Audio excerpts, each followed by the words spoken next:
Pour mieux s'immerger dans la réalité politique, sécuritaire, économique et sociale d'Israël, connectez-vous chaque matin sur Studio Kalita. Daniel Haïk vous y attend pour sa revue de la presse. Eh bien, il est 8h16. Moi, Adim Lessimcha, heureux de vous retrouver sur les ondes de Studio Kalita après quelques jours d'absence dû à quelques petits problèmes de voix qui ont été fort heureusement résolus, et nous sommes heureux de vous retrouver ce matin pour une revue de la presse israélienne en plein Chol HaMoed Sukkot, une revue de la presse israélienne de ce mercredi 26 septembre 2018 qui sera consacré essentiellement au discours prononcé hier à l'Assemblée générale, à la tribune de l'Assemblée générale des Nations Unies, en particulier au discours du président américain Donald Trump. Et ce matin, deux des principaux quotidiens israéliens, le Yediot Aharonot et le Israel Hayom, ont extrait en manchette de leur édition le même extrait de ce discours assez long d'ailleurs du président américain. Nous ne permettrons pas à ceux qui menacent l'existence de l'État d'Israël de détenir une puissance nucléaire. Un avertissement très clair, vous l'aurez compris, qui est adressé à l'Iran. L'Iran qui est toujours, selon les deux journaux, le Yediot Aharonot et le Israel Hayom, la responsable du chaos, de la destruction et de la mort, tel que l'a expliqué donc le président américain. Les quotidiens israéliens soulignent que durant ce discours très ferme du président américain, Donald Trump a insisté sur l'aspect protectionniste de sa politique. Il s'est félicité de l'excellent état de l'économie américaine, faisant sourire une partie des délégués présents à son intervention, et il a fourni des données en confirmant cet état de grâce de l'économie américaine. Il a affirmé que sur le plan commercial, les États-Unis ne se feraient plus exploiter par d'autres puissances économiques. Le Israel Hayom souligne qu'à propos d'Israël et du conflit israélo-palestinien, Donald Trump a insisté sur le fait que son administration ne suivra pas les anciens dogmes, et il a insisté sur le fait que sa politique serait une politique de vérité. Se référant à sa décision de reconnaître Jérusalem comme capitale de l'État d'Israël, il a indiqué que c'était là le droit le plus élémentaire d'une nation que de choisir quelle ville sera sa capitale. Donald Trump a également mentionné dans une autre partie de son intervention sa décision de cesser le financement de l'UNRWA. Il a rappelé que dès l'année dernière, il avait critiqué l'attitude de l'agence onusienne pour les réfugiés palestiniens. Il s'est félicité également de la destruction de Daesh en Syrie et en Irak. Pour Chaim Schlein, l'éditorialiste du Israel Hayom, le président Trump a voulu adresser un message aux nations. Prenez votre destin entre vos mains et sachez faire du bien pour vos peuples. C'est le message donc que le président américain a voulu faire passer hier à la tribune des Nations Unies. Le président a préféré énoncer des vérités simples, sans effet intellectuel complexe. Ces mêmes effets qui ont conduit le monde dans la situation dans laquelle il se trouve, écrit Chaim Schlein. Pour le professeur Avraham Ben-Tzvi, lui aussi, qui est un spécialiste des relations entre Israël et les États-Unis, il écrit dans les pages intérieures du Israel Hayom le message que Trump a voulu faire passer, celui de la raison du plus fort, que face à des régimes réfractaires comme l'Iran et la Corée du Nord, il faut savoir être fort pour obtenir gain de cause. Et cela se prouve actuellement avec Kim et avec la Corée du Nord, et il faut espérer que c'est aussi la voie qu'empruntera l'Iran. L'autre message est que même à l'heure où le nationalisme reprend ses droits, les alliances telles que celles existant entre Israël et les États-Unis prouvent leur solidité. Pour Nadav Eyal, dans le Yediot Aharonot, Donald Trump a hier, lors de son discours à l'Assemblée générale des Nations Unies, mis en exergue le patriotisme au détriment du mondialisme.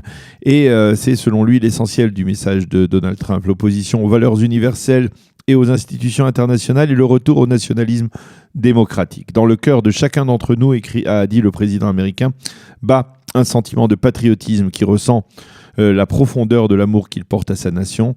Dixit donc Donald Trump. Quant à Orly Azoulay, la correspondante du Yediot Aharonot aux États-Unis, elle écrit ce matin: hier, du haut de la tribune des Nations Unies, Donald Trump a ôté la couronne de leader du monde libre qui a orné les présidents américains depuis de nombreuses années pour mettre en avant la grandeur de l'Amérique. L'Amérique avant tout. Et elle explique que ce discours était destiné à l'électorat américain en priorité.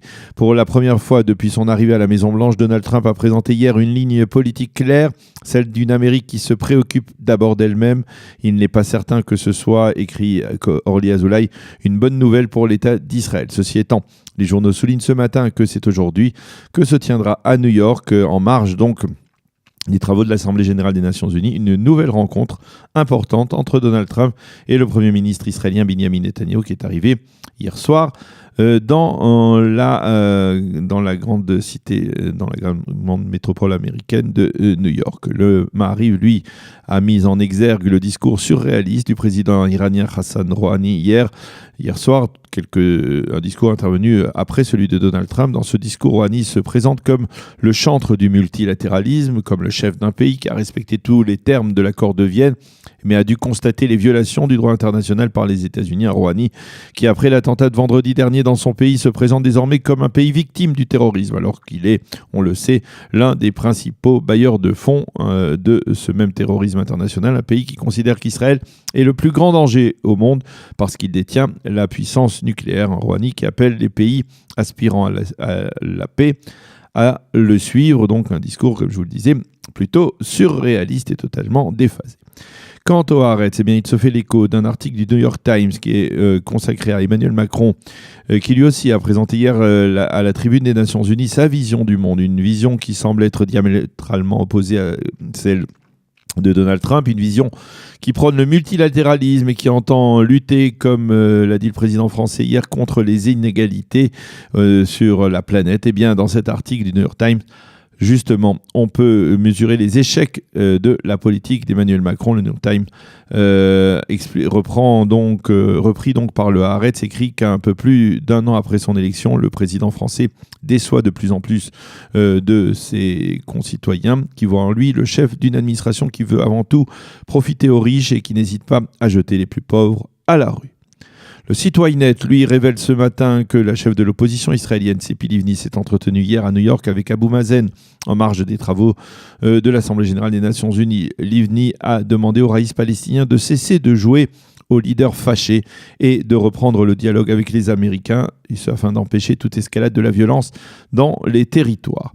Les quotidiens reviennent également ce matin sur la crise des missiles entre Israël et la Russie et ils citent le Premier ministre Benjamin Netanyahu, qui hier matin en Conseil des ministres et avant de s'envoler pour New York a déclaré que la coordination sécuritaire entre Israël et la Russie allait se poursuivre. Nous continuerons à œuvrer afin d'empêcher l'Iran de s'implanter en Syrie, a déclaré M. Netanyahou, avant de souligner qu'il a exprimé ses condoléances à Vladimir Poutine pour les pertes en vie humaine causées par les tirs de missiles syriens en direction de l'avion espion russe la semaine dernière près de la Takiye en Syrie. Le Israël Hayom souligne également qu'un premier envoi de missiles S-300 russes est arrivé en Syrie et que ces missiles pourraient être déployés sur la partie syrienne du plateau du Golan. Nous reviendrons sur cette tension entre Jérusalem et Moscou avec notre invité Alex Greenberg, expert dans les relations diplomatiques avec la Russie. Le Israël Hayom indique que le ministère des Affaires étrangères israélien a adopté la position américaine dans le dossier des réfugiés palestiniens. Et il affirme désormais officiellement qu'il n'y a pas de millions de réfugiés palestiniens, comme l'affirme l'UNRWA en particulier, mais seulement quelques dizaines de milliers. Et dans le nouveau narratif de la diplomatie israélienne, on retrouve également les accusations américaines portées contre l'UNRWA, qui se voit reprocher de perpétuer le problème des réfugiés palestiniens et se faisant de vouloir remettre en cause le droit d'Israël à l'existence. Ariel Kahana, le spécialiste politique du Israël Hayom, souligne dans son commentaire que cette nouvelle approche est renfermée dans un document officiel qui modifie de manière donc très sensible la position traditionnelle d'Israël. Et il se demande comment Israël a-t-il pu faire abstraction de ces données fournies par les Américains sur le dossier des réfugiés.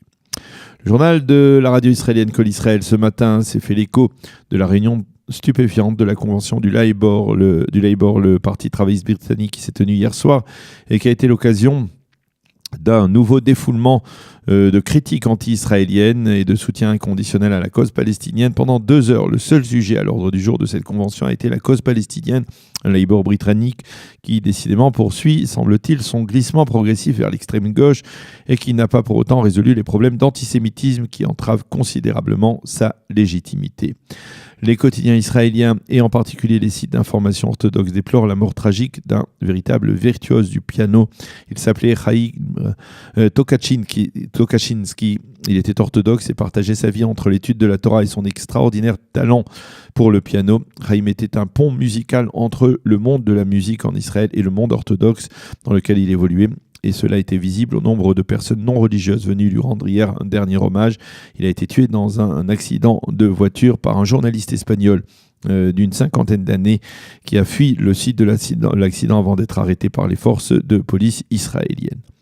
Les quotidiens se font l'écho de la première journée de la mise en fonctionnement de la fameuse ligne de chemin de fer entre Jérusalem et Tel Aviv, qui est pour l'instant une ligne qui relie Jérusalem à l'aéroport international de Ben Gurion, et également les journaux donc, se font l'écho de la satisfaction globale des premiers passagers qui ont emprunté cette ligne hier à partir de 9h du matin. Et puis pour terminer, les quotidiens et l'ensemble des sites d'information soulignent que c'est vers 9h30, donc dans environ une heure, que se déroulera sur l'esplanade du Kotel la traditionnelle Birkat Kohanim, la bénédiction des Kohanim en présence des deux grands rabbins d'Israël qui recevront ensuite des milliers ou même des dizaines de milliers de visiteurs, de fidèles venus pèleriner dans Jérusalem à l'occasion de la fête Sukkot.